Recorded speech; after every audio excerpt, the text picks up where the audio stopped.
أهلا وسهلا مرحبا بكم يا جماعة الخير مساء الخير عليكم زول الفلاون والسلام عليكم. J'espère que vous allez bien, j'espère que vous vous portez bien. Je vais vous parler aujourd'hui d'un dirigeant, d'un homme, d'un individu, de quelqu'un qui m'intrigue depuis des semaines et des semaines, depuis plusieurs mois. يعني يقولها لكم بالجزائرية أنا قلت à quel moment ربي يهديه الإنسان هذا. Moi je ne comprends pas certains dirigeants algériens.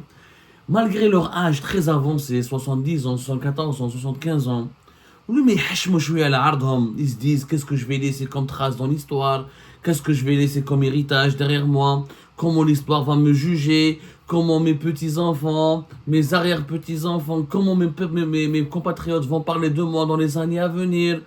Il y a des dirigeants algériens, mais ils ne se soucient pas aucunement de leur image, ni de leur réputation, ni du jugement et du verdict de l'histoire, parce que l'histoire nous juge tous. L'histoire, le tribunal de l'histoire, il est intraitable. Il n'y a pas d'appel, très peu d'appels, très peu de possibilités de faire appel du jugement de l'histoire. Quand on ne fait rien pour son pays, quand on prend une fonction, on monopolise une fonction, on prend les privilèges de cette fonction, et on prend les salaires, les avantages sociaux, et on rapporte strictement rien à son pays, ni à sa société, ni à sa communauté. À un moment donné, ça devient de l'opportunisme le plus exécrable. À 74 ans ou 75 ans, quand on est opportuniste, à la fin de sa vie, et on ne se soucie pas encore une fois de la perception de son peuple et de ce que l'histoire va retenir du bilan qui a été médiocre qui a été accompli, c'est qu'on est vraiment insensible. C'est qu'on est vraiment, je dirais plus qu'insensible. C'est qu'on non seulement on manque de bon sens, mais on manque de patriotisme. On est irresponsable. Et je parle aujourd'hui de monsieur le Premier ministre algérien Nadel Arbaoui. J'ai l'impression, un peu comme les Algériens et les Algériens, ils ont carrément oublié qu'ils ont un Premier ministre. À quel moment, Wallah al-Adim, j'aimerais bien, si on était un pays libre, et si le régime algérien n'avait pas peur des données, et des statistiques et des chiffres, et si on laissait les instituts de sondage faire réellement leur travail, j'aurais aimé voir, moi, réaliser une enquête d'opinion, qui connaît Nadel Arbaoui. Combien d'Algériens et d'Algériens se rappellent même de l'existence de leur Premier ministre Nadel Arbaoui. Il ne sert à rien. Ce Premier ministre ne sert à rien. Il est en poste depuis novembre 2023 et c'est une catastrophe sur tous les plans. Il ne sert strictement à rien. Il est invisible. En fait, c'est même pas il joue toujours le rôle du représentant du président de la République. C'est pas un Premier ministre. Le salaire, les avantages, la résidence, les garde-corps, les primes du Premier ministre. Il a les pouvoirs constitutionnels du Premier ministre, mais en réalité, il ne l'exerce pas. Il joue le rôle du représentant de Abdelmajid Tebboune. Nadel Arbaoui, 74 ans. Depuis sa nomination le 11 novembre 2023, il n'a fait que 2 déplacements sur le terrain. Le premier, c'était décembre 2023 à Tindouf. Voilà, c'était le fin décembre 2023. Le deuxième, c'était fin février 2023 à Temimoun. Et, mis à part ces 2 déplacements de terrain, qui coïncident par des célébrations, Temimoun, c'était la célébration du double anniversaire de la nationalisation des hydrocarbures et la création de l'Union Générale des Travailleurs Algériens, ou Tindouf, c'est une visite de travail pour un programme de développement complémentaire de la wilaya de Tindouf, pas Tindouf. Mis à part ces 2 régions, M. Nadel Arbaoui est tout simplement fantomatique. Il n'a jamais fait une visite de terrain. On l'a vu nulle part. À quoi il sert? Ou il part à l'aéroport pour recevoir les délégations, les ministres des Affaires étrangères, les premiers ministres, les dirigeants étrangers qui viennent visiter le pays, et que Tebboune doit recevoir, ou là, qui doit absolument, avec lesquels Tebboune doit s'entretenir. Ou il fait des réunions du gouvernement. Il y a une traditionnelle réunion du gouvernement qui se tient généralement le lundi ou là, le mardi. Voilà, lundi, mardi, des fois, parce que. Et le conseil des ministres, des fois, il dit. Généralement, c'est le mercredi, pardonnez-moi. La réunion du gouvernement, c'est une réunion qui réunit uniquement les membres du gouvernement. Le Conseil des ministres, il est présidé par le président de la République. Le Conseil des ministres, pour Tebboune, c'est ou lundi ou mardi, et la réunion du gouvernement, ou c'est mercredi ou jeudi. ما شفناش حنايا est-ce qu'il parle au parlement ما شفناش il fait des discours انا لحد الان est-ce que vous avez vu Nadir Arbaoui faire un discours devant le parlement à la télé partir faire une inspection sur le terrain? Il y a eu des problèmes, des pénuries des grandes manifestations populaires au mois de juin pour la pénurie de l'eau potable à Tieret. Est-ce que vous l'avez vu sur place? Non. Est-ce que vous l'avez vu auprès des agriculteurs? Est-ce que, pour parler des conséquences de la sécheresse, du réchauffement climatique et des problèmes de la production agricole? Est-ce que vous l'avez vu dans une usine, dans une zone industrielle? Est-ce que vous l'avez vu inspecter un projet est-ce que vous l'avez vu à l'université? Est-ce que vous l'avez vu dans les écoles? Est-ce que vous, mais on le voit nulle part, ce monsieur. Mais on le voit nulle part. Vous savez, en Algérie, on a une expression, on parle des fonctionnaires des mots croisés. En Algérie, comme nous sommes un pays de social, il y a beaucoup d'emplois fictifs au sein de la fonction publique. Nous avons 3 200 000 fonctionnaires et on n'a aucune preuve et on n'a pas fait d'enquête pour démontrer est-ce que ces 3 200 000 fonctionnaires sont réellement utiles et productifs pour le pays. Est-ce qu'on a besoin d'autant de fonctionnaires? Les entreprises, le secteur public et l'emploi, les fonctionnaires, l'administration, les entreprises publiques, etc. Nous avons 4 millions de personnes qui travaillent pour le secteur public. Beaucoup d'entre eux, c'est du social. Ils touchent un salaire sans rien produire.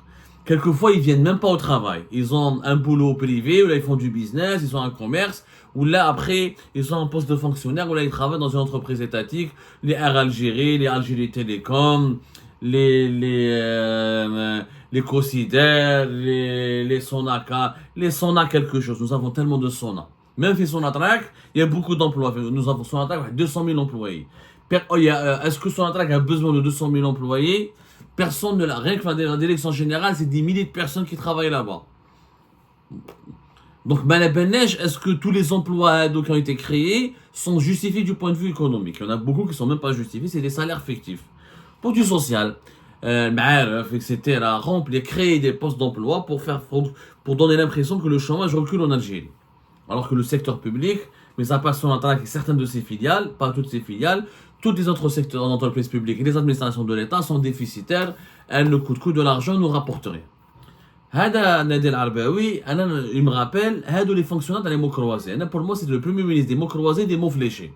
C'est-à-dire, il joue la journée, il pointe, il élabore les mots croisés, les mots fléchés, avant qu'il y ait les smartphones. Maintenant qu'il y a les smartphones, maintenant il y a les chats, il y a sur les réseaux sociaux, maintenant les feignants, les employés, dans les emplois fictifs, les occupants des emplois fictifs, maintenant ils surfent sur les réseaux sociaux, sur Internet, mais auparavant, les années 80, début des années 2000, on les appelait les employés ou les fonctionnaires des mots croisés. Tellement ils ne travaillent pas, ils vont au bureau, les mots croisés, les mots fléchés pour tuer le temps. Il ne fait strictement rien. Franchement, il ne fait strictement rien. Il signe quelques décrets quand on lui demande de signer. Il fait des réunions du gouvernement quand on lui demande de présider des réunions du gouvernement. Et il va accueillir, il parle au téléphone avec des interlocuteurs étrangers, souvent des interlocuteurs arabes et africains, pas plus. Il reçoit des délégations étrangères qui viennent en Algérie, ou khlas. Récemment, il est parti à Accra là, pour représenter Abdelmajid Tebboune pour une activité qui est organisée par l'Union africaine. Ça c'est vrai. C'est un représentant, c'est un adjoint. Je suis le secrétaire de Tebboune, c'est pas un premier ministre. Le secrétaire de Tebboune. Ni plus ni moins. Donc les réunions de l'Union africaine, quelques réunions internationales, ou quelques réunions nationales. Et sur le terrain, il est quasiment absent.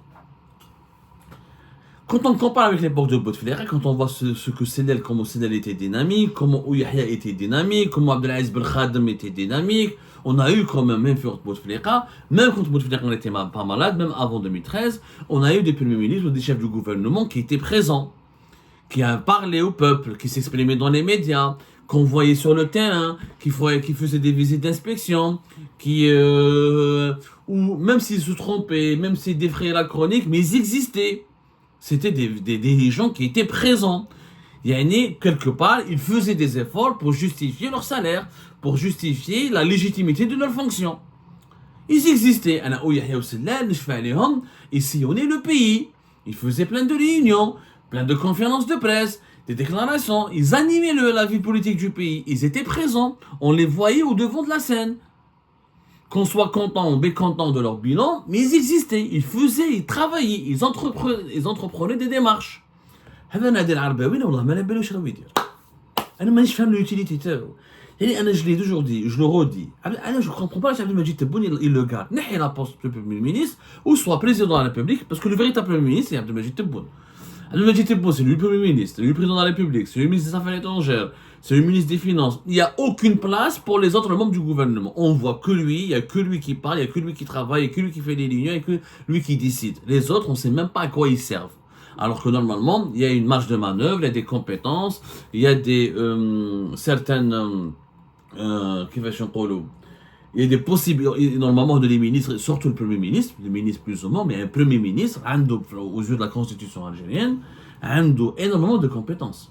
On peut lire la constitution algérienne, où tu vois, le premier ministre, normalement, c'est le deuxième pilote, c'est le copilote du pays avec le président de la République. انا مانيش شايفينها انا مانيش شايف صراحة je ne vois rien, aucun trait similaire, comment dirais-je, je ne vois absolument rien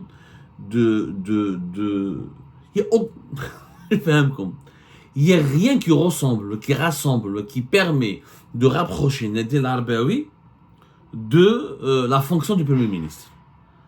C'est un fantôme, c'est le parfait fonctionnaire, je dis bien c'est le parfait fonctionnaire, t'as les mots croisés, t'as les mots fléchés.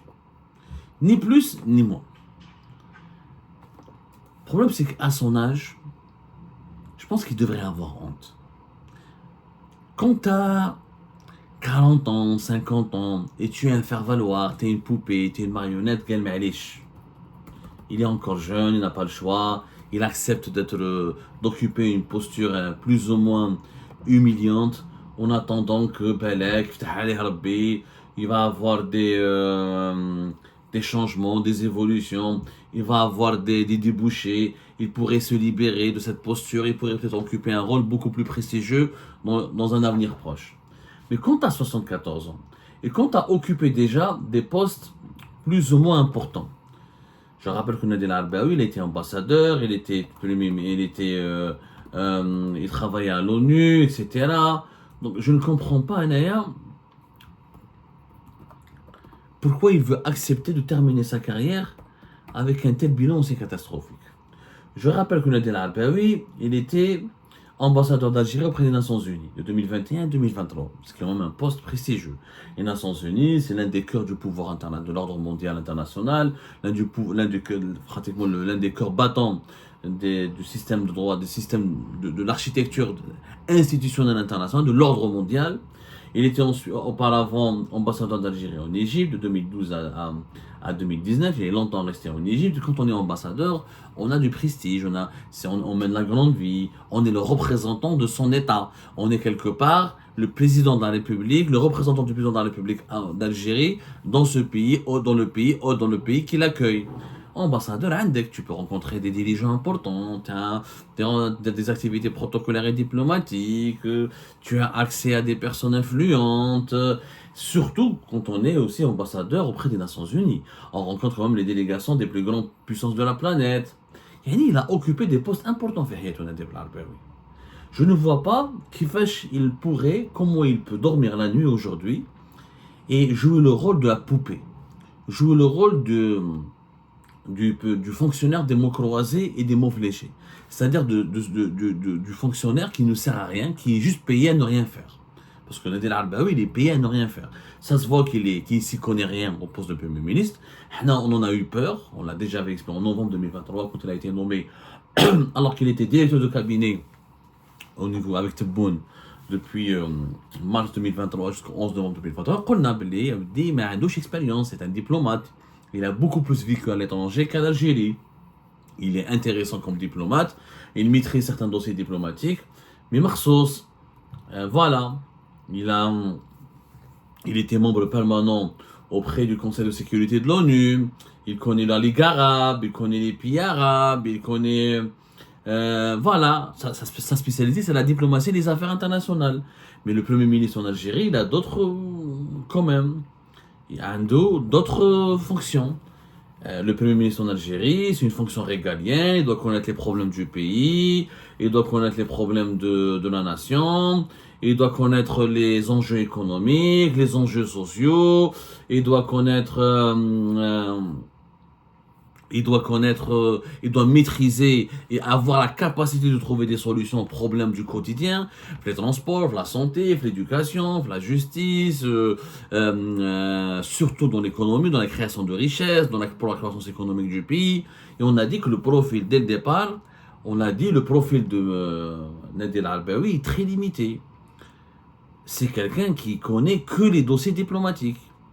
Moi, j'étais parmi les rares, parmi ceux, en tout cas parmi les premiers, qui ont exprimé leurs doutes sur la capacité de... Comme il est honnête, ou les familles, ok, mais on n'a pas besoin que de ça.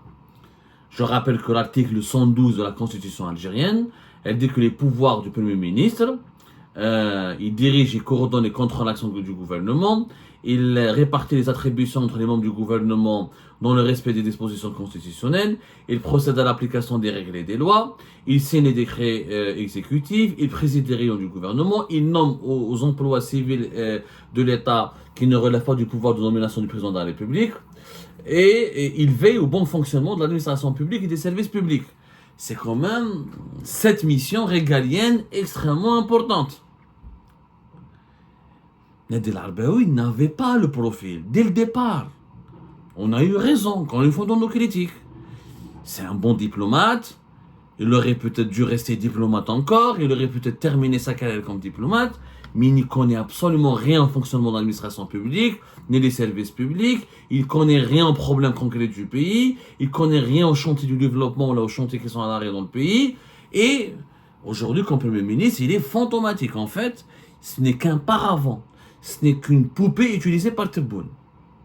Quand Tebboune avait besoin d'un Premier ministre, le véritable Premier ministre, c'est lui Tebboune, qui joue le rôle du président de la République, du Premier ministre. C'est lui qui décide de tout, c'est lui qui élabore la politique générale du pays, et il ne discute avec personne, et il ne veut l'avis de personne, il monopolise tous les pouvoirs. Dans ce cas-là, si j'étais à la place de Nadir El-Arbaoui, j'aurais démissionné.